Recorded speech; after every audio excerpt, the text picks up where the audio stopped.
One normal symptom you want women to stop normalizing. Period cramps. We're not designed to have cramps. Cramps are inflammation until proven otherwise. Wow. So if someone has we're excluding the endometriosis crowd, right? Or you're Yeah. including them because they're an inflammatory process, like a Well, that's dermatitis. inflammatory also in Okay. GYN. But we're really designed to just start bleeding, no big deal. A few days later, it's gone. You go on with your day. Welcome to the Medical Disruptor, a place where well-versed humans can ask the hard questions and get evidence-based answers you won't find anywhere else. Our community is always informed, empowered, and science-backed. Every guest on the show must be clinically trained MD, DOs, NPs, PAs, and researchers who want more and expand beyond their conventional education to find deeper answers for complex health challenges. I'm Dr. E, the NP with a PhD, and I help smart, well-versed humans go from medically gaslit to medically empowered. My guest today is Dr. Wendy Warner, a board-certified OB-GYN who spent 14 years in conventional medicine before realizing she wasn't actually treating the women. She was just managing their symptoms. Her own battle with severe PMS forced a turning point, and instead of prescribing her way out of it, she rebuilt her entire medical approach from the ground up. She became board-certified in integrative and holistic medicine, trained in functional medicine and herbal therapeutics, and now teaches physicians around the world how to actually heal women at the root cause level. In today's conversation, we're not just talking about hormones. We're going deeper. We're going to discuss when hormones help, when they backfire, how genetics determine who should never be on hormone therapy, when to stop, what labs to order, and we also touch on osteoporosis, which I don't think we've talked about at all in any of our other episodes. This is not a conversation about hormone replacement. It's a conversation about what's really driving women's health in midlife and what it actually takes to feel well again. Dr. Wendy Warner, I am so excited to have you here. It's great to be here. Quite an honor. Thank you so much. So the podcast is called The Medical Disruptor. So our first question is always about disruption. And let everyone know that I know you went to medical school at University of Tennessee, completed your OB-GYN residency at Temple University, and then you practiced conventional GYN for over 14 years, but then something happened. You had like something about your PMS, and just tell us what happened there. So, yes, I did the conventional college, medical school, residency, just keep pushing through and joined a conventional practice. I am really fortunate that I got to do obstetrics back in the day when it was still fun. It's not fun anymore. Just ask anybody. It's not fun anymore. We got to do fun stuff. Anyway, very early on, I realized that this like irritability wasn't just, okay, when you're a resident, everybody's in a bad mood, so nobody notices, right? I'm sure you understand that. And when I got out in practice, it became really clear, no, this is actually pretty nasty PMS. And I laid into an employee, and there's a whole story behind that. And my business partner, who knew me from residency, said, I can't have you doing this every month. Wow. So I said, you're right. Now, I was taught back then that I was supposed to take Prozac every single day of the month for the 3 or 4 days out of the month that I was a pain in the neck. And I went, ain't going to do that. I was already sort of interested in learning about botanical medicine because my parents were both gardeners. And I mean, the plants called to me, and I was going, okay, well, there's something out there. I should learn about this. Honestly, I don't remember how it happened because it's the 90s. We didn't have the internet really. But somehow or other, I found out about Vitex, took it every day. I was a nice person again. That's so interesting. Now, okay, I kept it to myself. Yeah, of course. You know what? You kept it to yourself because, listen, we're around the same age, I imagine. And I remember it was like you didn't discuss hormones freely, and only weak women had this issue. Like if you were a strong woman, you were expected to push through this. You don't complain about your period. You don't complain about cramps. You don't complain about moodiness. Like it's embarrassing to even discuss it. So I can see why you kept it for yourself. Well, plus I was a brand new OB-GYN in my community. So if I start talking about, oh, you can take this plant, they're going to think I'm crazy. I'm going to get run out of business. I couldn't do it. So I kept it to myself. But I will always remember the day, unfortunately, quite a while later. This patient that I knew fairly well she burst into tears during her annual exam saying, I think my husband's going to leave me because I just can't control myself for almost half the month. And I knew how she felt about pharmaceuticals. And I sort of went, okay, oh my God, this is going to kill me. So I pull out my prescription pad and I wrote on it, go to this health food store, get this brand of Vitex, take it for 3 months and call me back. And I'm thinking, oh my God, I've just killed myself. She calls me back and she goes, first of all, my husband says, thank you very much. And my girlfriend's husband says, thank you very much, because I told her too. And I thought, oh, okay, fine. Okay. Crisis Maybe I'm averted. not going to die. And then I went, you know what? Maybe I should just do this. And so the next logical thing to do would be to learn about how to handle menopause, because not everybody wanted to do hormones. Because back in Nope. those days, Nobody wants to do hormones. it was Premarin and Provera, and we didn't have anything else available. Yeah. This And was a long time ago. So it kind of one thing led to another. And the next thing I know, I'm learning that, okay, I've got my day job. Okay. And in my It's a little spare busy. time, I'm learning energy medicine and herbs and this other stuff. And I end up teaching for the American Board of Integrative Holistic Medicine, and kind of just went from there. And my business partners, the only time some of them were actually okay with the fact that I knew about herbs. You remember in 2002 when the Women's Health Initiative came out? Sure. Right. Phones ringing off the hook. There was no paper. They just had a press release in the middle of the day that our patients heard, oh my God, hormones are killing you. That's causing breast cancer. And so some of my business partners were really funny. They said, okay, well, yeah, get off your hormones. That's fine. And Wendy can help you with suggestions for the hot flashes. So that was like the only time my conventional practice was okay with what I did. Keep fast forwarding. OB was becoming really, I don't know, it wasn't fun anymore. It was getting to be sort of, you put everybody on a plan and everybody had to do the same thing. And I was getting really burned out. And I basically had a blow up with my partners. And bingo, I'm out of my conventional practice. And I said, okay, well, this is kind of sucky how it happened. But the good news is I knew I was unhappy and I knew I needed to get out and do this. Yeah. So the next thing I know, I'm doing integrative medicine. And it really was integrative medicine at first. It wasn't until I learned later about functional medicine. But I was doing my herbs and my supplements and my dietary stuff. And I had the greatest in-person practice for about 18 years. I had lots of cool practitioners with me. And then COVID happened and it all went online, and it's still fun, but it's just different. It's different. It's different. It's very But different. what I'm loving about your history, though, is one of the things I, explain when I speak. I really try to empower patients to understand that when they go to their doctor or OB-GYN, who are amazing and amazingly trained, they learn one tool in the toolbox. It's one tool. And as patients, we've come to believe that it's the only tool. There's like a lot of gravitas in the white coat. And we've really been conditioned since we're like pediatrics, right? To kind of, but what struck me about your work, and I know that it was hard won and sometimes almost against, despite yourself, but you have so many tools in your toolbox, right? You have so many things to be able to treat everything. So what's in your toolbox before we get into the specifics of conditions? Okay. So, I mean, I do actually remember conventional practice. I'm sure you do. What's really interesting is that you would think as OB-GYNs, we're the ones who know how to get people's hormones balanced. No. Because No.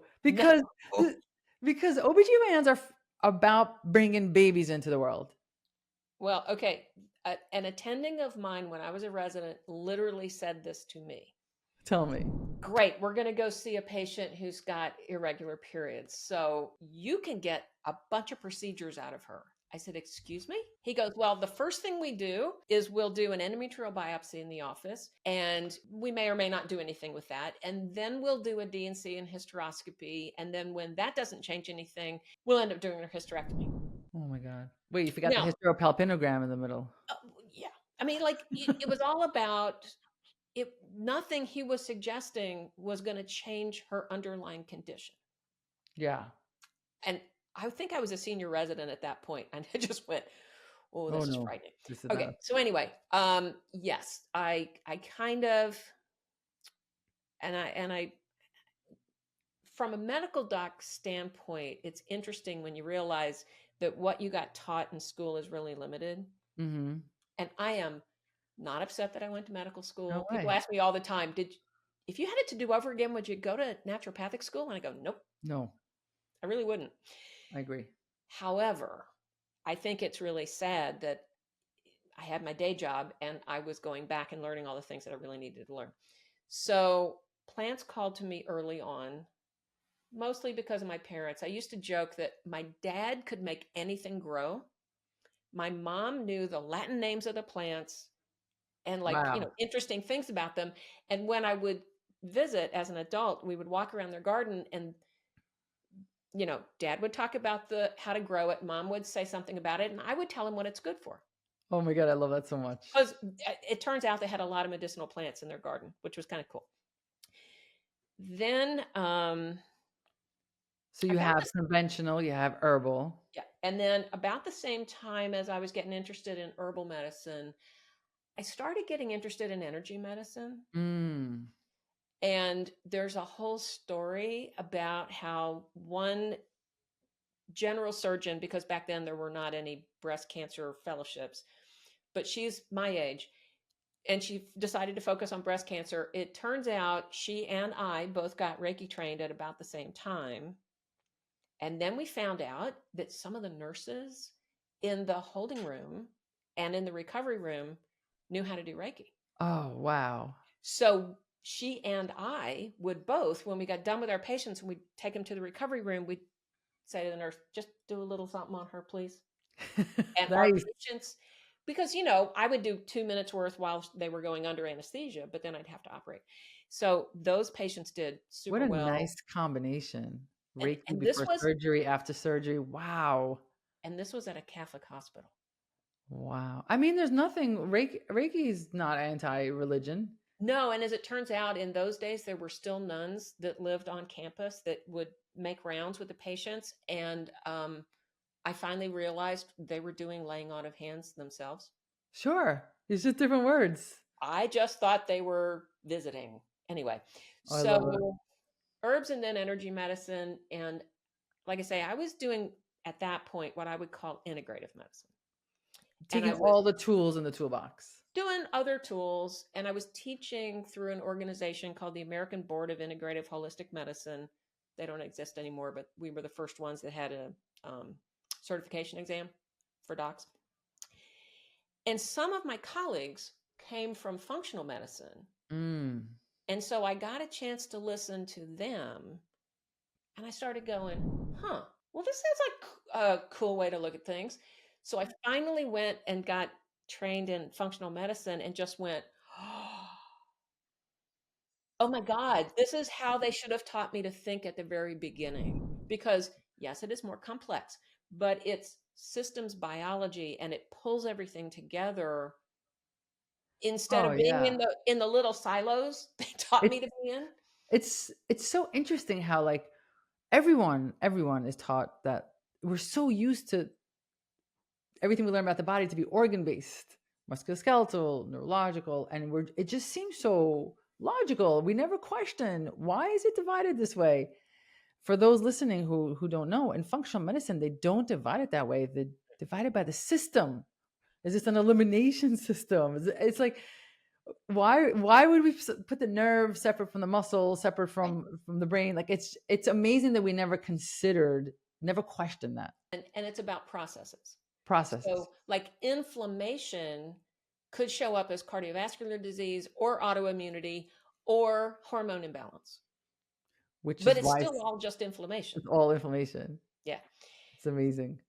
What was really interesting is way back in, I don't know, maybe the early 2000s, I went to a yoga retreat that was anatomy for yoga instructors. Wow, that is cool. And when the teacher found out that I was a doc, she goes, "Why are you here?" I You, said, "Because you're going to teach me anatomy from the way it actually works." yeah. Because I'm in the old days. It was, here's the insertion, here's the origin, here's what the muscle does. Move on to the next one. Next. And she shared a textbook with me that I still show patients. It's like it's about how it works in process. But anyway, Yeah. so yeah, I just kind of You kept adding on have a tools. lot of tools so that when patients come to you, Yeah. you pick and choose from the tools that are most appropriate for the patient. Yeah.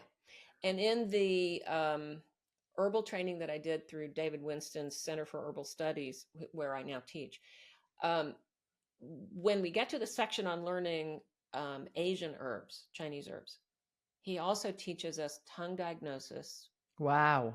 and pulse. Amazing. Now, I'm lousy at pulses, but tongue diagnosis is amazing. And I can actually still do that even though I'm online. People are always sort of look at me funny. I go, stick your tongue out and get closer to the camera. And they go, what? Don't Because, think I'm not dying to do that right now. I'm dying to stick out my tongue for you to tell me what's going on. yeah, but I mean, it's really, you can learn a lot. So I That's amazing. also, in all those years that I had my brick and mortar office open, I worked with an amazing acupuncturist. And so I became sort of bilingual because we shared a lot of patients in common. And I would literally like stop her in the hallway and go, okay, I just saw a new patient. She's got this, this, and this. And from a Western medicine standpoint, they don't make any sense, but you're going to tell me they're all on the same meridian. And she'd go, yeah. So, Yeah. I mean, you kind of learn to look at things in a wider picture. Okay, here's a good example. Patients would come in thinking they had an ovarian cyst. Mm-hmm. I learned really quickly who actually had a cyst and needed an ultrasound and who just had a muscle spasm for that muscle that Mm. runs right underneath the ovary. And I'd go, yeah. So like if you lift your leg and you go that way, does it hurt? And they go, yeah. I go, yeah, it's a muscle spasm. It's not an ovary problem. That's amazing. And it's before I take us on to our next topic, I just want to say, like, okay, here's a commercial break that's not really a commercial break because I'm not selling anything. I made you a free guide that will show you exactly how to track patterns, document symptoms, and get taken seriously. I called it Build a Case, the skills you already use everywhere else, but now you're going to use them here. Click the link in the description to get your copy. Now back to the show. That is what we want from our healers. We want our healers to be able to have as many tools as possible. And I find it fascinating that our conventional colleagues are so against the other tools. Like, we're not against conventional medicine. We practice it when needed. Mm-hmm. Where I will prescribe when needed. I find it interesting how against they are adding additional modalities. They are the most binary they are more binary than the lay people who are really willing to do anything. But like, there's like this anti anything not conventional, and it takes away from the profession, because when you're sure of what you do, you're more than willing to collaborate. That's what I feel. Mm-hmm. And there's no question that inpatient complexities require conventional medicine. Like, Oh, no absolutely. question. But in the outpatient world, not that there's not any room for additional Yeah. modalities inpatient, Yeah. but in the outpatient world, it's overkill. It's Yeah. absolutely overkill. I mean, when I fractured my ankle, I was really glad there was an ER with an x-ray machine. 100%. And I also had acupuncture, and I also used a bunch of topical herbs for the swelling. I mean, like, I just added things onto it. For But you're sure. right. It's probably left over my conventional colleagues' opinion. It's probably left over from the days of the Flexner report, and we don't have time to talk about that. But it was a horrible, horrible thing that was done to healthcare in this country back in the 1800s. Where a choice was made. A decision was made by men of wealth to focus on allopathic medicine and tell the population that everybody else was worthless and not science-based. 100%. And that has been, the residual of that is still there to this day. It is. And the hubris that comes with it. And it's unfortunate because I'm just looking at everything on your toolbox. I'm looking at my paragraph here in your bio, and it's, who would not want to be treated with all that integratively? I love that so much. Okay, I have to bring us to the hot topic of the current hot topic in women's health, which is hormones. And I've had plenty of guests here on my podcast, and we've debunked the myth, and we're explaining that how important hormones are, and yes, prevents Alzheimer's, and yes, protects your hearts and your bones, and all of that. Amazing, great. And there's this like gold rush happening. If you're tired, you have to take it, and if you're this, you have to take it. If you're not sleeping, you have to take it. Great. But what you're saying, you're warning us that, okay, guys, got it. But like some of us are jumping straight to HRT and actually bypassing some real dysfunction. What's the deeper issue here? What are we missing when we're treating hormones as this master solution instead of like one piece of a puzzle? Okay. Okay, So deep breath. yeah, deep breath. Hormones are important. Menopause and perimenopause is a normal transition. It is not a medical condition. It is much more complicated these days because we live in this crazy environment where there's all these things that are impacting our hormone balance. So, I mean, I'm the first one to admit it is harder to get through perimenopause now than it was a generation or two ago. You're referring Absolutely. to like endocrine disruptors that are around. Is that what you're Endocrine referring to? disruptors, plastics, Toxicities. the stress we're all under, the Mm. EMFs, the whole shebang. However, if you're 35 years old and you're really stressed and you've skipped 2 periods, Mm. you don't need hormones. Yes, preach. You need to look at your imbalances.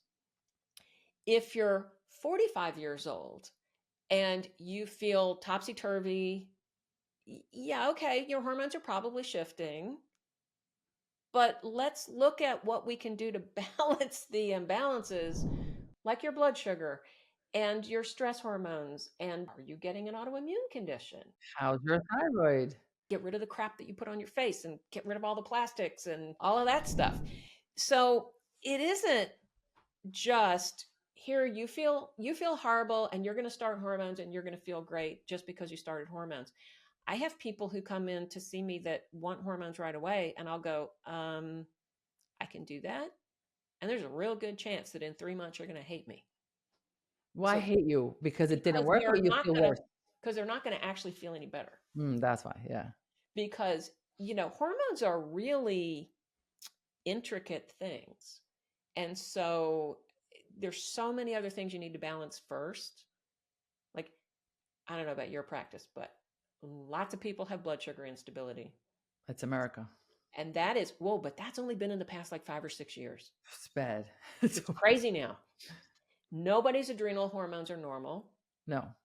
I mean, probably not even mine. I haven't checked lately, but I work on it, And there's all these other things that are going to directly impact your ovarian hormones.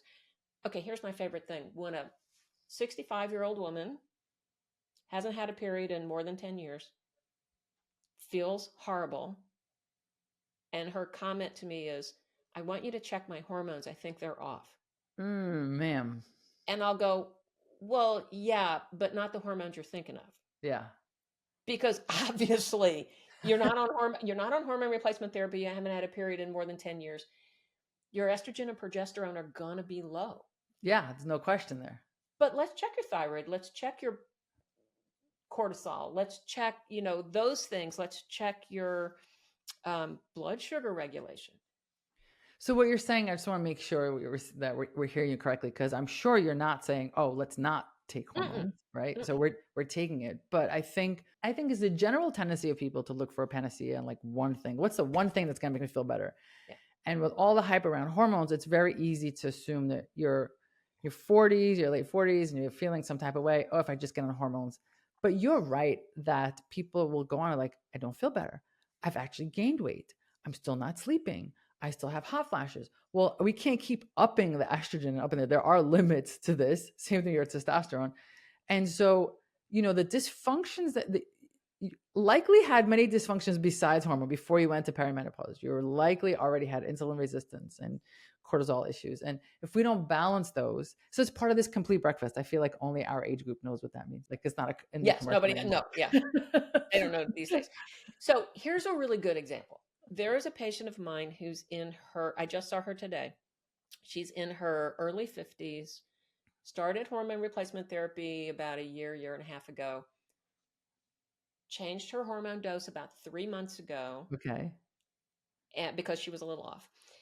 And she contacted me about 6 weeks ago, and she goes, I feel horrible. I'm Wow. waking up again, and um, I'm having some hot flashes, and this and this and this and this and this. And I went, okay, get some labs for me. Let's regroup. Maybe something changed. Well, her labs look perfect. So I I know. said, so tell me. Oh, and by the time she got in to see me after the lab, she goes, well, they're actually, those flashes and things are getting better. I said, great. What happened? Like in those weeks. And she rattled off like 4 stressful events. Mm-hmm. And I went, and because you were stressed, you were probably, frankly, not eating as well as you do normally, because normally she's careful. Sure. She goes, of course not. Of course I not. said, and did you fall back in that habit of drinking a little too much alcohol? She goes, yeah. I said, listen, look at your labs. She goes, yeah, you're absolutely right. The labs are fine. And now that she's kind of on the other side of some of the stress, she's actually already feeling better. For sure. She has an autoimmune condition. And I said, some of your autoimmune labs look a little worse. Right. Because she's inflaming herself. Because She's she's not inflaming herself sleeping, from she's all drinking the alcohol. stress and from the alcohol and the other stuff. So I had to just keep reminding her it's more than just the ovarian hormones. Although Yes. they're part of it. Yes. They're part And of it. it's like, so if you're a woman and you're taking your progesterone 200 and you're sleeping really well, and suddenly you're not, the likelihood that you need to go up is not it. But if you probably had pasta and wine for dinner, and that's the hot flashes you're having at night, and it's not that, and I know this, and I know like, oh, I don't have my hormones right. No, mama, you just have to go back to, you have to watch that dinner again, or I tell my patients, or don't, and then just know that that's coming, but there's nothing more that we can do, right? Right. There are times when you have to just make a decision. If you know that you can get away with 1 glass of wine and a That- second glass of wine is going to wake you up, that's so listen, true. if you're at a party, go have that second glass of wine. Just understand you're not going to sleep well that night. And I do say to everybody, if you wake up in the middle of the night and you're hot, what'd you have for dinner and who are you pissed off at? I love that so much. If you're on hormones and you wake up hot, what did you have for dinner and who are you pissed off at? That is great. Oh my God. Don't think I'm not putting that on social media and, of course, quoting you. That's Oh my quite God. right. That's amazing. And people will all the time. They'll say, "Oh my God, I heard your voice in my head." And I realized it was my teenager that I had an argument with. Yeah. Yeah. Now you're replaying it at night. Oh my Replaying it God. at What night. did you have to eat and who are you pissed off at? I love that so much. So, okay. We get it. Hormones are part of a thing, and I'm hoping that people listening, there is no one thing. It's always Yeah. multi-layered. It's Yeah. no, right. Um, and I feel like some of the podcasts I heard you about, I don't know if we're in the same place, and maybe I need to be educated on your perspective. So one of the things I tell women in the perimenopause and menopause, one of the things that I find them being challenged when they go to their GYN and they're like, oh, they're not giving me hormones. Besides the fact that most GYNs are not hormone proficient, they'll say, oh, they ran some labs on me and they said I'm fine. And I push back and I say, listen, you're 48 years old. You have hot flashes. What, you don't need labs to prove that you're in perimenopause. Like, you're 48 years old. You're feeling the feels. You don't need labs. And I kind of like I validate your own lived experience without these labs. But I think I've heard you saying that there are some labs that you really recommend for women to do before starting any HRT. Is it because you're ruling out these other issues, or is there something in the hormones that you're looking for as well? Well, it's kind of both. Yes, I'm looking to see, is it really just hormones, or does she have an autoimmune thing brewing? Is it a blood sugar problem? I definitely want to see what her stress hormones are up to. And because I do mostly compounded bioidentical hormones, I do need to get a feel for where her estrogen and progesterone is so that I can make an appropriate dose recommendation. Now, conventional docs are never going to draw hormone levels before they start you on HRT. And they're never going to check them again once they put you on them. And you're only going to be offered estrogen and progesterone, because there's no FDA approved testosterone on the market for women. Some of my colleagues in the conventional world are learning to use some compounded testosterone because it's crazy trying to do the male versions. People try and they don't do it very well, but they totally don't think about stress hormones at all. Like to see if you need support with DHEA or anything like that. What if the woman was post-menopause, was 12 months, a year, 2 years? Do you still feel like you need levels? I'd like to know cortisol, DHEA, and Yes. testosterone. Yes. Estrogen and progesterone are going to be low, They're gonna be low. unless there is an exception. If she's really obese, Mm, then she may have a fairly high estradiol level just from sure. conversion in the fat cells. So sometimes I'll check it in those folks. But I mostly am doing it for testosterone and DHEA and cortisol. Well, that's a really good point. For our obese listeners out there, they might have more estrogen on board than they think, even though they're postmenopausal. And then taking more estrogen is not going to help them out. No, it actually makes them feel PMSy like you wouldn't believe. Yeah. So that's a really, really good point for anyone listening. I don't think we ever discussed that. And then testosterone, the fact that it's not, we can't find one for women, you have to compound it. But we need testosterone. Ladies, testosterone is very much a female hormone as well, just at different levels. Mm-hmm. That's so important. Okay, so And just yeah, for a comment, did you? I mean, you're aware of this, but the people tell us, out there tell us. listening, testosterone is a controlled substance. So I remember when I was brand new out in practice, and there was back then a fake estrogen testosterone combination you could order, and I wrote a prescription for a whole year. And the pharmacist called me back and he goes, "You know, you can't do that, Can't right?" do that. I said, "Excuse me?" He goes, "It's a controlled substance." I said, "It's testosterone. I'm not going to Testosterone. hurt this woman." He goes, "Yeah, you can only do 6 months at a time." So, 6 months in New York, I could do 1 month at a time. seriously? Yeah, 1 month. Okay, well, in PA, I can do 6 months at least. That's crazy. And why is it a controlled substance? Oh, it's a controlled substance because of all the bodybuilders Yeah, and okay. how they used to abuse it. So their abuse makes it harder for us to get it. Yeah. Amazing. I love that And for the us. reason the FDA doesn't have testosterone available for women is because they're worried that it's going to get converted to estrogen and cause breast cancer. Outrageous. Well, once upon a time, we thought that was true. So I guess I kind of understand. But they haven't kept up with the research. Okay, but what other narcotic is there where the thing itself is not the problem? The secondary sequelae might be the problem. What? Why is that a narcotic? Like all the other narcotics are, you you can, I don't know. wow, I don't know. fascinating. I didn't know that. Amazing. Okay, yet another reason, yet another, okay, yet another policy that does not have women in mind. Great. Correct. No surprise. All right, so now let's talk about this. So, someone's already done the work, they've done the foundational work, they've worked with you, and they decided HRT is appropriate. And we know now, anyone listening at this point is this deep into my podcast already knows that we're not talking about cancer risk anymore. Mm. Okay. And the way I say it simply to my patients is you had estrogen in your body all your life. Why did it suddenly become dangerous? It's not. Right. I'm not talking about the small minority of women who have estrogenic cancer, but generally speaking, right?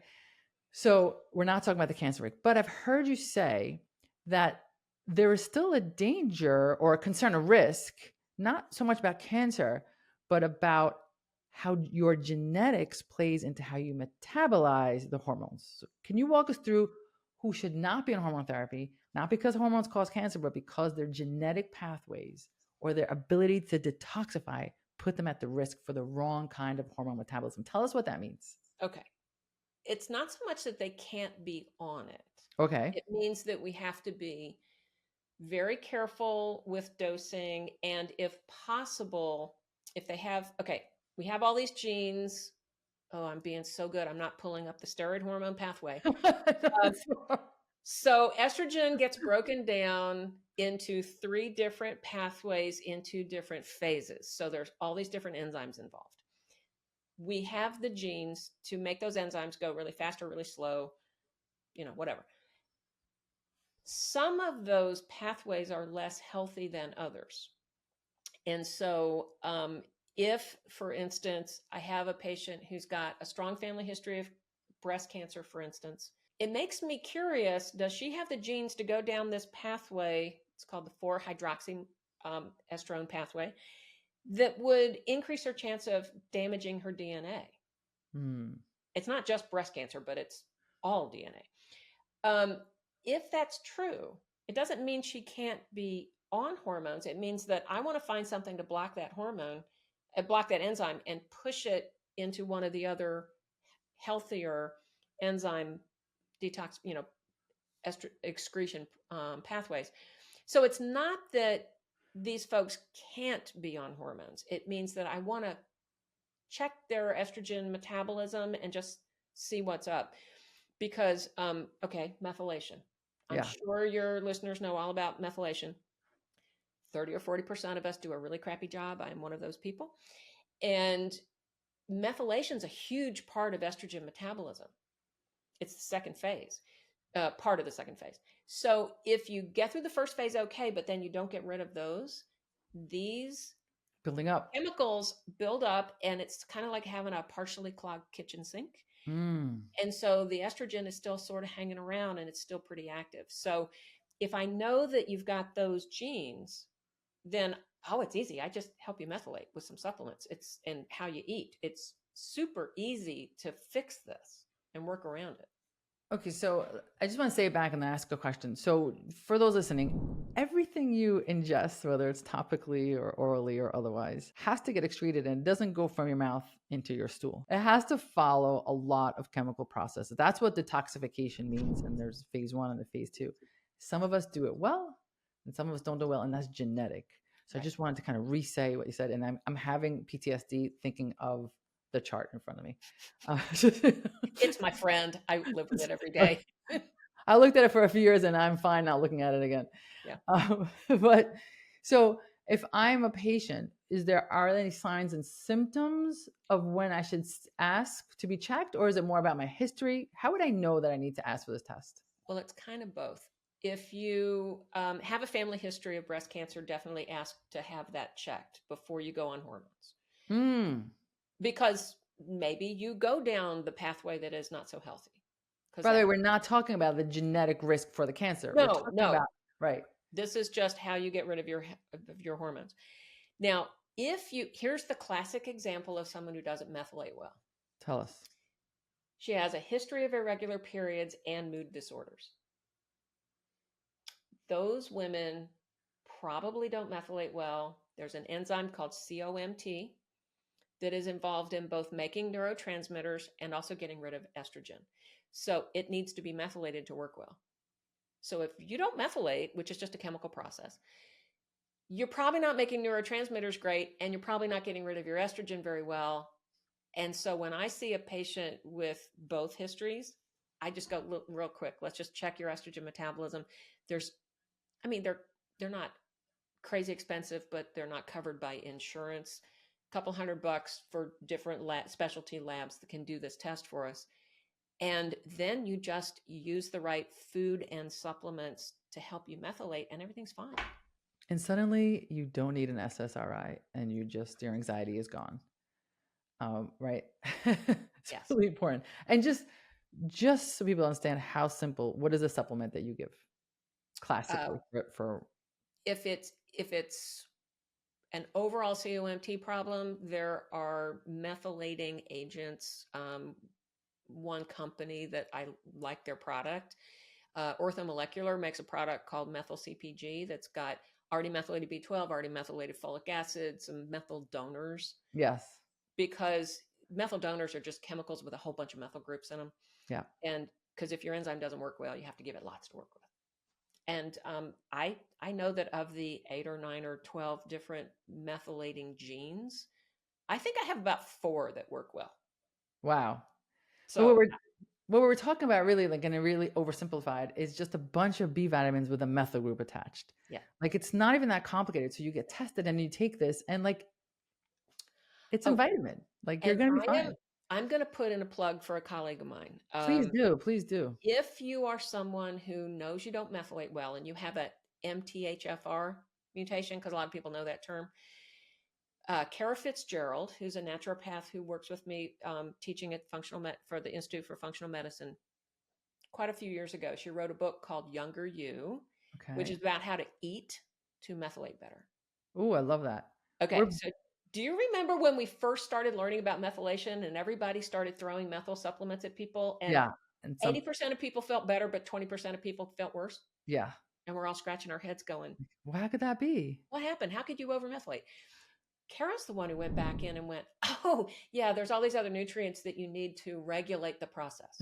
So you don't take them over the edge. So she sat down with her nutrition team and they came up with an eating plan. And it is super easy. Wow. Say the name of the book again, please. It's called Younger You. Okay. We Kara are Fitzgerald. Kara Fitzgerald. We are a big fan of plugging here. Yeah. We don't actually sell anything, and I don't actually see patients anymore. I see my primary care practice, but our goal here is to be the source of truth for our audience. So love the access. Thank you so much for that. Yeah. Okay, so we're on hormones. We figured out if we're methylating or not. We're doing all the things. We're feeling great. How long do we stay on them? Oh, I love this question. I have been in practice long enough that the pendulum has swung several times as of right now, based on last year's several papers that came out last year. There is no reason actually to ever stop hormones. Personally, you would have to pry them out of my cold dead hands. I've been on them for 4 years now and have never felt more balanced in my life. So here's my favorite paper, and I have to admit that there is a little bit of statistical weirdness going on, but this paper was published based on Medicare data. So everybody was at least 65, if not older. God knows how long they've been on these hormones, but you have to assume at least 10 years on average. Sure. Right? They're 65. It's the average. So paper comes out. They followed all these people. They were following prescriptions for any form of hormones at all, and then your diagnoses for your conditions and how old you were when you died. And the conclusion was estrogen hormone therapy in any form for any period of time lowered all-cause mortality. Say less. Meaning absolutely everything that can kill you goes down when you've been on hormones. And my colleagues and I were looking at that going, okay, that does feel a little weird because they were including like just vaginal estrogen. Interesting, which is not supposed to be systemic. Which vaginal estrogen, if you're done correctly, it's not systemic. So I think that's a statistical weirdness that probably is related to you are going in to get your prescription. So you're seeing a healthcare practitioner, so they're picking things up. So, I mean, I think a little of this is skewed, but I do think it's interesting because that based on all the, if you correlate that with all the other research on improvement in cardiovascular status and immune balance and brain chemistry, like, I mean, why would you not be taking Why would you mess with it? Now, okay, I do have to say this though. Go ahead. It does feel a little weird to think of an 89-year-old still taking hormones. I feel you. Except I have a few things to say about that. I'm glad. I get it. Like the picture doesn't really, the picture's weird. Yeah. But I feel like the generation above us, the expectation of women was not the expectation right now. Correct. The expectation of women is you're going to start baking cookies and everyone's going to come over for dinner. Right now, we're on our second or third career. Right now, we're at the height of our careers. And like, I just think like we are expected to perform at not by others, even ourselves, like we're ready to roll. And I think what 80 will look like even our generation, but certainly the generation coming up, it's going to be a very different 80. Oh, totally. And so I don't think that picture is going to feel as odd. That's true. And I do point out to people whenever we talk about this, that I have an aunt who is a retired anesthesiologist. I think she's 95 now and she's still taking hormones. Yeah. You see? And that's awesome. And she said the same thing. You will pry them out of my cold dead hand. That's how I feel. If for only for the fact of how protective it is against Alzheimer's. Yeah. Which is the thing we're all okay, our joints might hurt and this might hurt, but no one wants to lose their mind. Right. And, I'm sure you know Dale Bredesen's work. I mean, just the connect, like, I mean, I want to protect my bones and my heart as well, but just the fact that it's preventative Yeah. for dementia, as long as you do Well, and it. it's not just the Alzheimer's risk, because the research is really for the people who have certain genetic markers for Alzheimer's, but it's just that stupid brain you get in Yeah, perimenopause. yeah. And all the work that Lisa Mosconi's done on, imaging women's brains. And we now understand that when you get to perimenopause, estrogen, which used to be connected to your brain's ability to use glucose for fuel, your brain looks up and goes, wait, the estrogen is less reliable. Mm. I can't count on this anymore. So it literally disconnects the estrogen receptors from the brain's ability to use fuel. And the brain starts looking for other sources of fuel, probably ketones, but we don't know yet. That's why I say to everybody, if you are in perimenopause and you think you're stupid, you really are. You Your really are. brain is really not functioning correctly because it doesn't have enough fuel. Now, if you start hormones relatively quickly, that disconnection doesn't happen. Yeah. I mean, I don't wait for, I used to be of the school of thought that you wait for I'd wait for menopause. months. Yeah. Yeah, not anymore. Perimenopause, start it, let's go. Slowly. Yeah. And this is where I have to tell people, okay, it's still about being flexible. Mm-hmm. Because if I start you on a hormone dose that makes sense during those months when your estrogen's low, as soon as your ovaries kick back in again, It's gonna be you're going to hate me because you're going to feel PMSy. And so, like, we're not going to go to a full yeah. appropriate estrogen dose right away because you've only missed 4 months. Yeah, and if you're perimenopausal and doing this, it's gonna be a ride. Oh, yeah. It's gonna be a ride. It's kind of like an investment. Like, you know that you're doing this because of all the longevity factors, and you just have to be ready for the ride. Yeah. And I'm speaking from experience. And the most important thing to learn about how to get through menopause gracefully is to Is learn to say no. women need to learn to say no regardless. Because we're all, think about the average middle-aged woman. She probably still has kids at home. She's probably she's at the peak of her work life, but it's getting weird because now the youngsters are coming along and she has to keep proving herself. If she's been with her partner a long time, that might be problematic because they've been Sure, together a long time. Her sure. parents may be getting older and she's expected to help take care of that. I mean, there's just like one thing after another. Yeah, So you have to just get stuff off your plate. you do have to get stuff off your plate. But to that point, I do want to say though, like, some people will say, as they're figuring out whether they should be on hormones, so not the person who's already made a decision, they'll say, I'm just more stressed than ever. And I say, are you though? Are you though? Or have you lost your resilience as a result of this? Because when you were in your 20s, going to school, raising kids, doing this, that, and the other, and still getting your leg up on your career, it was a pretty stressful time too. Yeah. Because I think we've normalized that. I mean, yes, to your point about saying no, but we've normalized that this is just the most stressful part. It's not, though. It's Right. not the most stressful part. So I think that's important to surface too, because something happened to your ability to manage it. Yes. Because I've seen women who, until they get on hormones, are making crazy decisions, leaving their career, leaving things because they feel suddenly overwhelmed. I've seen women like lose the ability to drive, Mm. or fear of heights, suddenly develop all these new heights, new fears and anxieties, and all they need is an estrogen patch or compounded And estrogen. work on their stress hormones. Yeah, so work with stress hormones. Absolutely. Okay, taking a turn here, because it's something we never talked about before, but I would love your comments on, with osteoporosis. Okay. Can you tell us a little bit about what it is, and conventional versus non-conventional? Okay. Osteoporosis. I was taught it is simply an imbalance between the cells that break down the bones and the cells that build up the bones. And so you lose bone mineral density.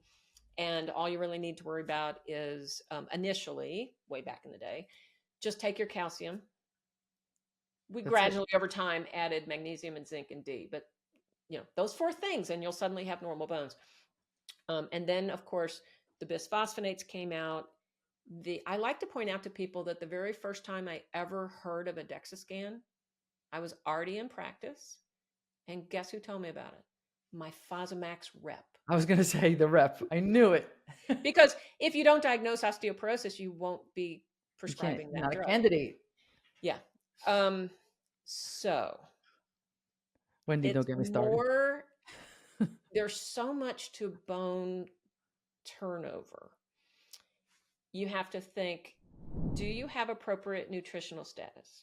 Do you have a gut problem? And so even though you're eating this really lovely diet, you're not actually absorbing any of it. Do you have a blood sugar imbalance? That's my favorite conversation with people, because that will mess up not the density, but the trabecular structure on the inside of the bone from this weird chemical reaction that happens. If your stress hormones are really out of whack,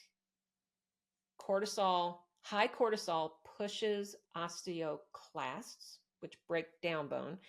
DHEA, which is sort of the balancing hormone, which tends to drop as your cortisol goes up. DHEA stimulates osteoblasts, which build up your hormones. So when I'm working with somebody who's got low bone density, I look at all of those things because you got to fix all of them. Yeah. And my favorite example, okay, can I talk about DEXA scans for just a second? Yeah, please. Oh We're my here God. for it. DEXA scans, I have such a love-hate relationship with. First of all, what I like to point out is they are measuring only the mineralization. They are not measuring the protein collagen matrix on the inside of the bone. Okay. So does that give us false positives or false negatives? It could go either way. Okay. Because it's talking about one part of the bone structure. Now, and we'll talk about why it's important. There's another test you can look for. Now, the other thing that's interesting about DEXA scans, there's 2 or 3 different companies that make these machines. You are not supposed to compare the results from one machine type to another machine type. You can go to any ER and get an X-ray done. And yeah, it's fine. And they're all the same as long as you use the same parameters.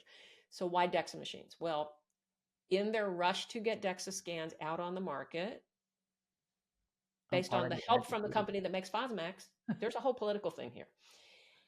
They decided to, once the machine does the reading, they use a computer algorithm to actually give you your results. And the different companies use different algorithms. And so you could basically get different readings based on the exact same measurement.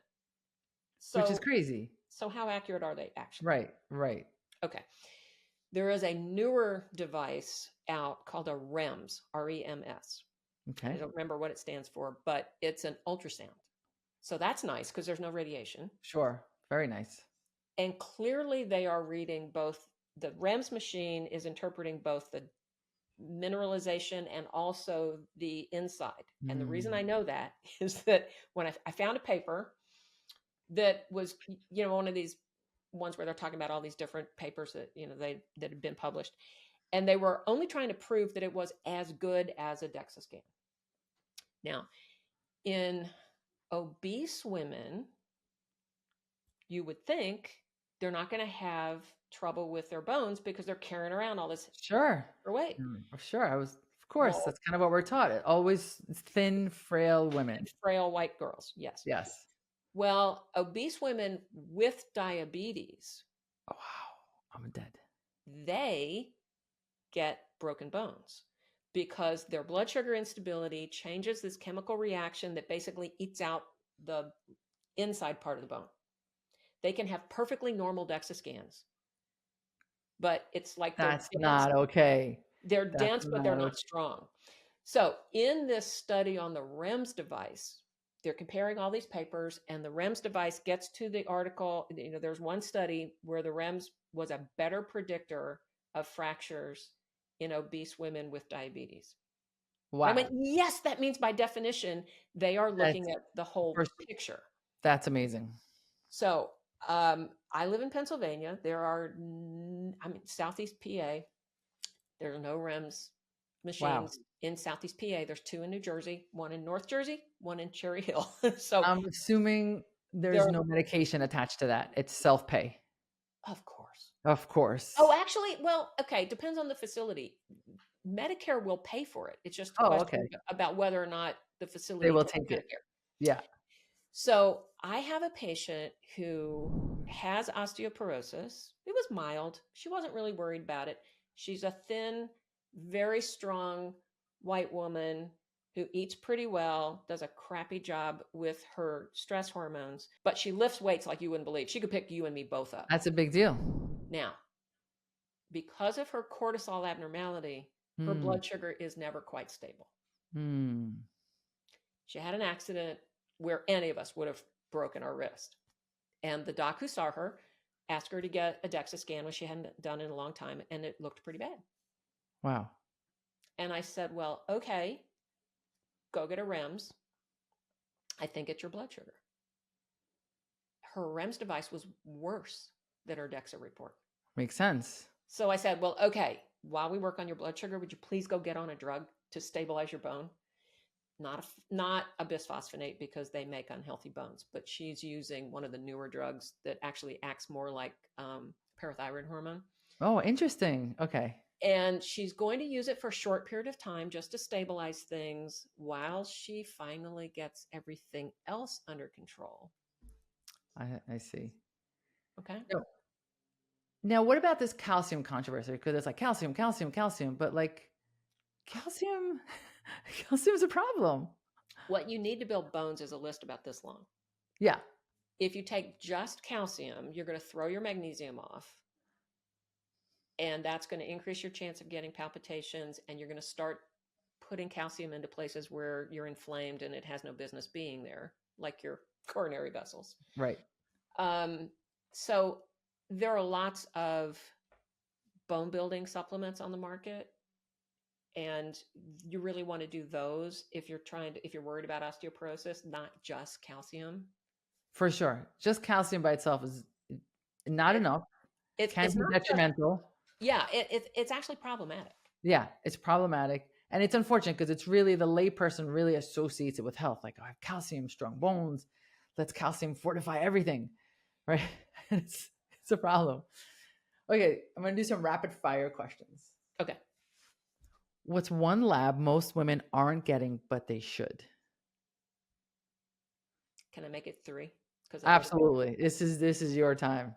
Fasting blood sugar, hemoglobin A1C, and a fasting insulin. Because A1C is just not enough. A1C is a late marker. And what you got to look for is an A1C that is lower than you would expect based on your fasting glucose. Say more. Say that so we can understand it. Hypoglycemia. Everybody who ends up with diabetes and prediabetes started off as hypoglycemic. Oh, I'm dead. So your fasting glucose might be, 95. Okay. Totally normal, upper range of normal. Do you know how many people in my practice have an A1C with that of 4.9? I know. Which is at the very bottom of the normal range. What is that? I'm so glad you're clarifying this for me now. It's episodes of hypoglycemia. If you talk to which these is people, messing the average up. So your average ends up being low. So if you talk to these people, they will be waking up hot in the middle of the night. Can't skip a meal. A headache after a meal. If they decide to splurge and have pasta, they're going to fall asleep on the couch an hour and a half later. That's all hypoglycemia. If you fix that early on, they're not going to end up being pre-diabetic. Wow. So the A1C would make you, I have to say, is back. So you're going to get your A1C and you're like, this is great because it could test pre-diabetes. And, maybe you have a little bit of weight and you're not eating healthy. So you're expecting your A1C to be like, 5.7, 5.8, in the pre-diabetic range. And you get a 4.6, which I've never seen a 4.6 in my labs. So no, for myself. Oh, no, not for yourself. No, I've never been a 4.6. So I'm like, I've seen these on relatively big people. And I'm like, what am I doing wrong? But you're saying no, because for those who don't know, it's an average. It's about a 3-month average of your daily sugars. So if part of your average are these hypoglycemic states, it's bringing down the overall average, but you're also having these really high states. So it's giving you it's not false. It's a true average, but it's not showing you the picture. Yes. Okay. I am fainting right now internally. It's the first time I understood that. Thank you very much. You're welcome. Oh my God, that's amazing. So that's why we need the fasting glucose. So because if the fasting glucose is high, right? If it's high or high normal, we're assuming there's an issue there. And it kind of ignore that A1C? Is No, that where it is? No? because you could theoretically be crashing your sugars early in the morning, like wee Okay. hours in the morning, Okay. 3 or 4 in the morning. So by the time you go in to get your labs done at 7 or 8, you're actually rebounding back up. Okay. So you might be 105, which is a little high, Yeah. but that's because you were, 50 Low. Yeah. at 5 At in the 6 morning. a.m. Yeah. Yeah. And the insulin, you want to see if it's high? Fasting insulin will be a late marker, because I don't make people do postprandial insulins anymore because it makes people feel horrible. Sure. But it kind of goes like this. The first thing to change will be the ratio between, the relativity of the A1C to the fasting glucose. The next thing to change, which we're not going to see, is the postprandial insulin.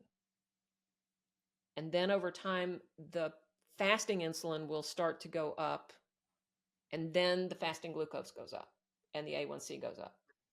So it kind of just progresses with time. I love that so much. Okay.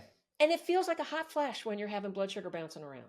Oh yeah. That's back to how we started this, where That's how we started all this. if you're on the hormones and you're still having hot flashes, it's probably this. Yeah. It feels like a total hot flash, especially in the middle of the night. And you're thinking, well, it was so many hours have passed since dinner. Correct. That's exactly why. Mm-hmm. All right. One normal symptom you want women to stop normalizing, normal in quotes. Period cramps. Say more. We're not designed to have cramps. Cramps are inflammation until proven otherwise. Wow. So if someone has we're excluding the endometriosis crowd, right? Or you're including them because they're an inflammatory process, secondary to Well, that's inflammatory. inflammatory also, and Okay. GYN. But we're really designed to just start bleeding. Flow. No big deal. Go A on few with your days day. later, it's gone. You go on with your day. My favorite study for the longest time, and this was done, oh my God, ages ago, 1980s. They took a bunch of teenagers who had really bad cramps. They made them eat a healthy diet for 4 months. I don't know what they promised them, a car or something. I don't know. How do you get a teenager to eat well? I know, right? They ate a healthy, mostly, plant forward diet, kept their blood sugar stable. And at the end of the study, nobody was missing school. Nobody was using any kind of even over the counter pain meds for their cramps because they got their blood sugar and their inflammation under control. Amazing. Amazing. That's a big one. One supplement most people should stop taking. Oh, I'm going to get yelled at for this. Let's do it. Let's get yelled at.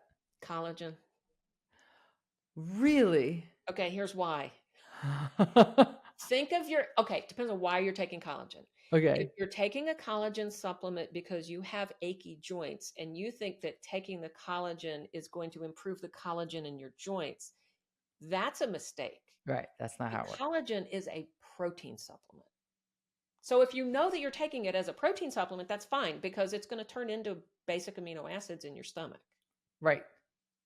So collagen is, you're saying protein powder, collagen, same thing. So you're saying there's a misinformation out there that you're taking collagen to strengthen your own collagen.